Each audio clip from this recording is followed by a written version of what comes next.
Hey, greetings good people, how are y'all doing? Now, the past couple of days have been packed with announcements and launches, so let's just get into the biggest ones in this episode of MOSHBITS. But before I begin, I'd like to thank everyone who has joined Martin and I for the Apple and OnePlus events on our crowd Discord server. You guys are awesome. And for everyone who'd like to join our crowd gadget review app in our Discord, then do make sure to check out the links in the video description because that's where you're gonna find them. Now, this also means I had about the 10th of the time I usually have to script, shoot, and edit those videos, so please bear with me, okay? Now, hit those like and subscribe buttons to show your support, and yes, my friends, that was my shameless YouTuber move right here. But okay, first up, Apple just had its high-speed event where they've also announced the HomePod Mini, which is a cute little mini speaker with their S5 chip, which also supports ultra-wideband. And this kind of allows them for seamless integration and connection between devices. Now, let's just say that this cheeky little bugger can also be quite frightening if you happen to have weird roommates or parents, because you can also use it as a walkie-talkie. And how, you might ask? Well, I don't really know how everything works, but I can tell you that you can do it from CarPlay or from your phone to carry your message, because they've also demoed it, but in the demo they only had them ask who's ready for pizza, like a very cool, nice dad would ask, I guess. But for all I know, most people are most probably going to be blasting the Russian anthem to scare everyone off. Not that I would do any of that, but I guess that's besides the point. Now, either way, this comes in at $99 Freedom dollars, which makes it on par with the Google Nest, and yes, I mean the Nest and not the Nest Mini, which is half the price. Now, I want to know if you guys would actually get those, or if you happen to have any privacy concerns with it. Do make sure to let me know in the comments down below. And if you also happen to have a smart speaker yourself, then do make sure to leave your review on our gadget review platform, that's Crowd of course, because you'll be able to find quite a few smart speakers out there as well, and if you're in the market for one, then why not check us out? Now, on to the big stars of the show, those being obviously the new iPhones, and I guess they're not all that big because Apple is launching the Apple 12 Mini, the normal Apple 12, the 12 Pro, and the 12 Pro Max, and the Pro Max Ultra Special 5G Plus phone. And okay, with the last one, they're not actually launching that because that's not an actual product. I just had to plug this video from Aaron, Mr. Who's the Boss, from who's also working for iPhoney and Passion Fruit at the same time. So do make sure to check that out. Now, the main feature that Apple has taunted during this whole event was obviously 5G. And trust me, not even conspiracy theorists don't ever mention 5G as often as they did. This also meant that Apple dedicated a total of 0 seconds to talk about battery life, something that's more important for me, I would say, other than mentioning it on their screens and saying that it has great battery life. I don't know what that means for actual use cases, but okay. However, it's worth noting that Apple's new silicon, the A14 chip, is actually made on the 5nm node and brings even better performance that frankly no other competitors have. No, not even the upcoming Exynos 2100 or the Snapdragon 875 from Qualcomm, which I've talked about in another MOSHBITS episode. I think it was the last one actually. But nevertheless, new chips, better performance, should also technically be bringing better battery life. Unless Apple is deciding to go with smaller batteries, and speaking of that, I should have some information on that on the screen right now. But look, they've made phones thinner, lighter, they've brought back the squarish flat design, and they've also left the power brick out of their boxes just so they can ship you more than 50 million units per quarter.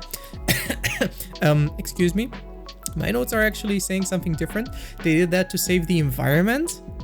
Oh yeah, that's right, because yeah, this is one of the big things that Apple has talked about in their keynote as well, and I'm going to leave some links about that, but essentially this is their commitment to reduce their carbon footprint, but I'll remain skeptical until I actually see some good results coming out of this. And why would I say such a thing? Well, let's just see how many extra phones they'll actually be selling to people because of those claims and pricing as well.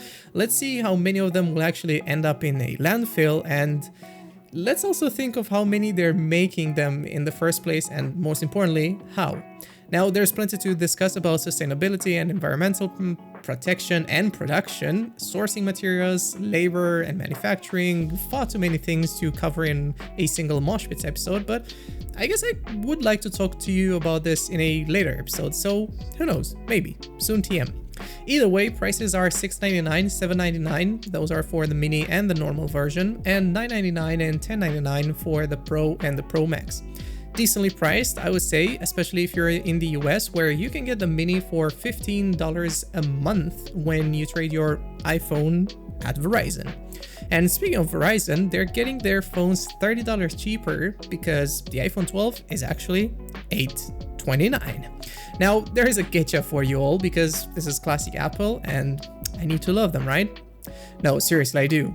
No company can do more with less, so do allow me to talk less about them in this episode.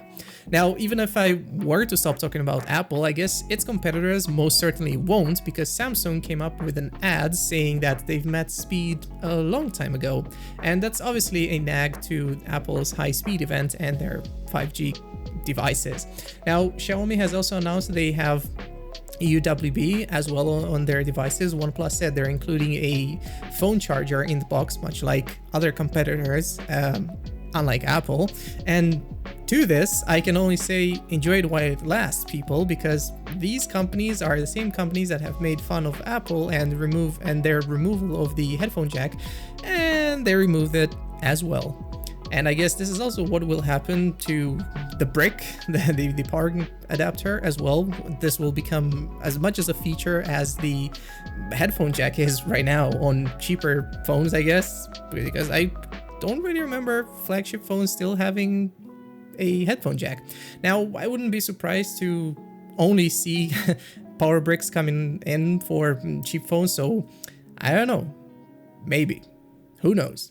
Oh, and let's not forget that OnePlus is saying that their phone can play Fortnite, and they can also do that at 90 Hz, unlike Apple's devices, which, guess what? Because of the whole Epic versus Apple charade that is going on, that's not happening. And of course, they had to make fun of it, I guess. Either way, don't forget that Samsung's current and future tablets can also do that, so if you wanted to play Fortnite on an even bigger screen, then I guess you could do it on Samsung's tablets, because you can do it at 90 Hz, or I guess just get yourself a PC or a console and play it that way. I don't know. Or you could get Apple's iPhones and play League of Legends, both games that I don't generally care about, but they're both huge and they make a ton of money, so I guess I need to discuss about them. Either way, let's talk about some other OnePlus news, because they've also announced, aside from their 8T, their OnePlus Buds Z for 45 buckaroos, believe it or not, which makes them quite affordable when compared to its competitors. But do they sound just as good? I guess we're gonna have to wait and see what our crowdies have to say, and in the meantime, do check out Maya's blog post on the best true wireless earbuds that we have over there. But hey, let's look at the OnePlus 8T, because it looks a lot like the S20 Fan Edition. I nearly said Founders Edition. That's always a bad sign because I'm talking too much about GPUs. Either way, it shares the same 120Hz 1080p-ish panel, the same Snapdragon 865 processor, the same RAM and storage configuration, 3 years of updates, and if you were to ask, apparently both Martin and I, they're very similar in terms of UI as well, with the latest Oxygen OS UI, and that's not something to really complain about, but I don't know. Which one would you choose? Because personally, I think I would go for the OnePlus 8T, because it's a clear winner for me, just because it has...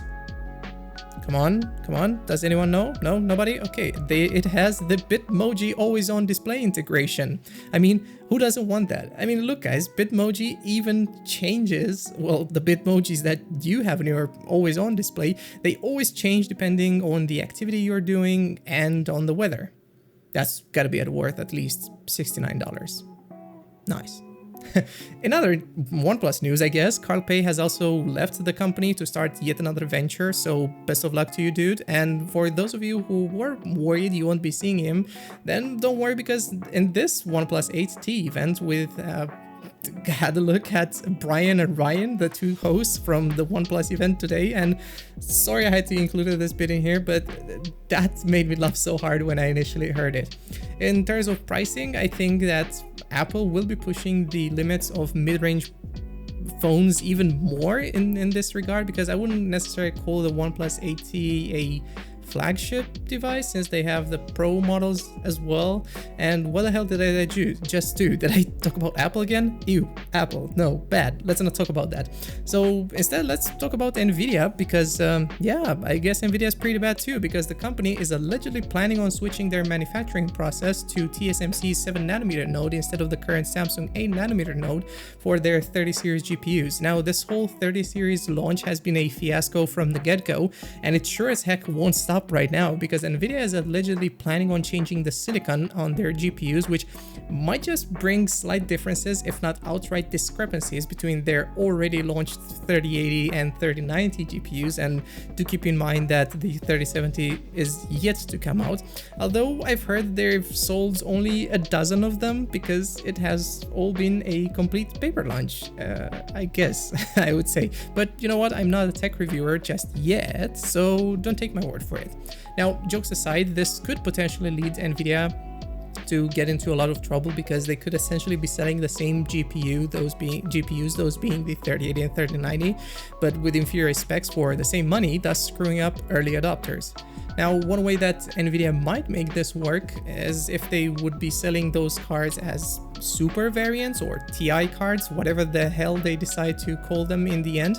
And this is what I technically expect them to do. But until then, the company has to figure out their whole sales process in Europe as well, because for the US, they've decided to sell their Founders Edition cards only through Best Buy. And it's a bit mind-boggling to me that a company like them can't actually take care of sales and, I don't know, high volumes like that, and is essentially outsourcing it to only one major retailer. Now, what do you think about those things that NVIDIA is doing? I would really like to hear what you guys have to say about it. And with that being said, let's just switch gears and talk about AMD. I guess Team Red is the better team in this case, because people seem to like RYZEN a lot. I don't know. And with regards to RYZEN and their Radeon software, AMD has just found two new security vulnerabilities yet again, making it the third error well, not error, but I guess security vulnerability for their software. So what did I just say? Yeah, the third one that they found this week already, two of which have already been patched, and a last one which the company is planning to fix already in early 2021. But I'd be actually curious why, since this last error, well, security vulnerability that they're trying to patch, is actually for their Radeon software and not for RYZEN. And I'm wondering this because it would have made a bit more sense, since the new RYZEN chips are launching on the 5th of November or 6th. I think it was actually 5th, but some motherboards compatibility, like for the B550, the B450 and X470 boards, well, for those, the AGISA updates are coming out early next year, so about in January, and they're only coming out if you're one of the lucky buyers, I guess.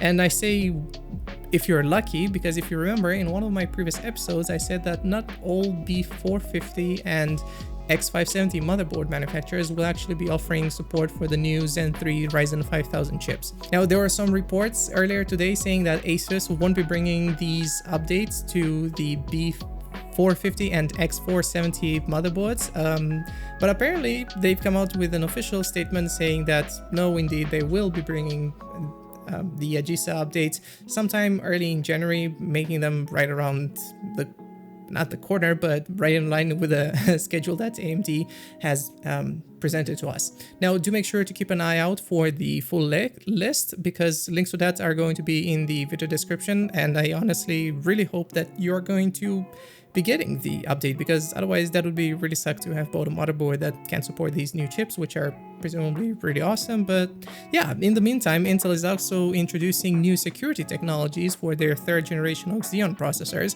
those being their server CPUs, of course, and I sure as heck expect they do, since their other CPUs, I mean, I think XEONs were also affected by some or plagued, I should say, by those security vulnerabilities like Spectre, Meltdown, Zombie Load, and a lot more. But yeah, for Xeons, I think they should do a better job in this case. And knowing my audience, you're not looking for them, you're instead looking for some new hot gaming chips, so I've got this just for you. And because of just what I said, AMD might soon be unveiling their RYZEN 5600 CPU at just, believe it or not, 219 buckaroos. I mean, I'm kind of thinking, will this become the new 3600 that people go for? I guess only time will tell, because those are still pretty good in gaming. So if you're not interested in doing more than just gaming, I guess you're fine. But maybe the IPC improvements can convince you. I don't know. Do let me know in the comments down below. And I guess only time will also tell that the new Xbox consoles will actually be able to deliver on their 4K 120Hz promise, heck, even on their 8K 30 promise, because the upcoming Yakuza Like A Dragon game apparently won't be running at 1080p 60Hz on the upcoming Series S console. And now, that's a big yikes. And remember, this was marketed as the, well, go-to 1440p console. And to that, I can just say, big oof, Microsoft. And with that being said, I guess now it's time for me to go and play some Beat Saber, but not before I tell you that the company or the game has just added multiplayer support and I can't wait to try it out. Guys, this is gonna be amazing, but sadly no mods are being allowed at the moment, and there's also no crossplay, but as a Quest user I can play the PC version, so no problemo over there. Thanks to Virtual Desktop. Very cool. You need to check it out, and you also need to check me out on Twitter and visit our crowd Discord server.